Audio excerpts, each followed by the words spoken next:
بسم اللہ الرحمن الرحیم۔ ناظرین، میں اچھی خبروں کا متلاشی رہتا ہوں۔ پہلے بھی میں نے آپ سے کہا تھا، گزارش کی تھی کہ اچھی خبریں آنا شروع ہوئی ہیں۔ آج کی اچھی خبر یہ ہے کہ تاریخ میں، پاکستان کی تاریخ میں پہلی مرتبہ ایک مہینے میں اتنا زر مبادلہ ہمارے ملک میں آیا ہے۔ 2.7 بلین ڈالر یہ جولائی میں آئے ہیں، جو کہ ایک ریکارڈ ہے۔ 2019 جولائی میں جتنی بھی ریمیٹنس آئی تھی یہ اس سے 36.3% زیادہ ہے۔ جون میں، اس سے پہلے والے مہینے میں 2.3 بلین ڈالر آئے تھے۔ یہ بہت اچھی خبر ہے۔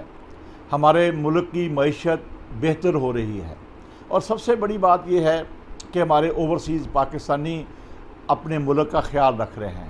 ان کو احساس ہے کہ ہمارے ملک کو ہماری ضرورت ہے۔ میں یہاں یہ بھی گزارش کرنا چاہتا ہوں کہ بدقسمتی یہ ہے کہ ہم اوورسیز کا خیال نہیں رکھ پا رہے۔ ہم نے ڈیول نیشنل پر پابندی لگا کر ان کے راستے روکے ہوئے ہیں۔ ہم نے یہ کہا ہے کہ جو دوسرے ملک کی شہریت لے گا اس کو پاکستان میں کسی منتخب اداروں میں وہ نہیں جا سکتا، وہ یہاں اپنی سروسز نہیں دے سکتا۔ یہ ایک بڑا عجیب میرے نقطہ نظر سے ایک سسٹم بنا ہوا ہے۔ اس میں اصلاح کی ضرورت ہے۔ آپ دیکھیں کہ ہم یہ توقع رکھتے ہیں، ہم یہ چاہتے ہیں کہ اوورسیز ہماری خدمت کرے، ہم یہ چاہتے ہیں کہ وہ ہمیں ٹیکنیکل اسسٹ کریں، ہم یہ چاہتے ہیں کہ وہ اپنا پیسہ یہاں بھیجیں، ہم یہ چاہتے ہیں کہ وہ ملک میں انویسٹمنٹ کرے تاکہ ملک ترقی کرے، لوگوں کو روزگار ملے۔ لیکن یار ہم ان کو کوئی حق دینے کے لیے تیار نہیں ہیں۔ مجھے یاد ہے کہ سب سے پہلے بڑی اکثریت سے جب 70s میں ذوالفقار علی بھٹو پرائم منسٹر تھے، خان عبدالقیوم خان وزیر داخلہ تھے، تو انہوں نے پاسپورٹ آفس بنانے شروع کیے۔ مجھے گجرات میں پاسپورٹ آفس بنا، جس کا نتیجہ یہ ہوا کہ لوگوں نے جب پاسپورٹ بنائے تو وہ باہر گئے، اور اس وقت یورپ اور انگلینڈ وغیرہ میں کوئی ویزا کی پابندی نہیں تھی، صرف انٹری تھی۔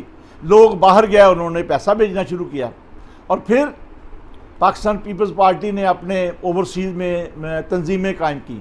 اس کو دیکھتے ہوئے پھر پاکستان مسلم لیگ نون نے اپنی تنظیمیں بنائیں۔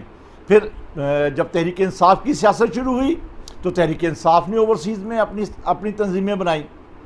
اور مجھے یاد ہے کہ بے نظیر بھٹو کے دور میں بھی میاں نواز شریف، انہوں نے بہت سارے لوگوں کو یہاں ٹکٹیں دی، M P A M N A کے الیکشن لڑائے، سینٹ میں لوگوں کو رکھا۔ تو اس حد تک تو ہم کرتے آ رہے ہیں، ہم ان کی خدمات دیتے آ رہے ہیں، لیکن جو آئین میں ایک پابندی ہے ڈیول نیشنل پر، وہ ہم اس کو ختم نہیں کر سکے۔ ہم آج تک ان کو ووٹ کا حق نہیں دے سکے۔ میں سمجھتا ہوں کہ اوورسیز پاکستانی بہت بڑی خدمات انجام دے رہے ہیں۔ وہ اگر جمہوری ملکوں میں رہتے ہیں تو وہاں کی جو جمہوریت سیکھتے ہیں، جو وہاں پر وہ ڈسپلن سیکھتے ہیں، جو وہاں پر وہ اصول سیکھتے ہیں، وہ پاکستان میں آ کر اس کو ٹرانسفر کرتے ہیں، جس سے ہماری تربیت ہوتی ہے۔ وگرنہ سچ تو یہ ہے کہ پاکستان میں بہت عرصہ ماشاء اللہ رہا ہے، ہماری جمہوری تربیت ہی نہیں ہوئی۔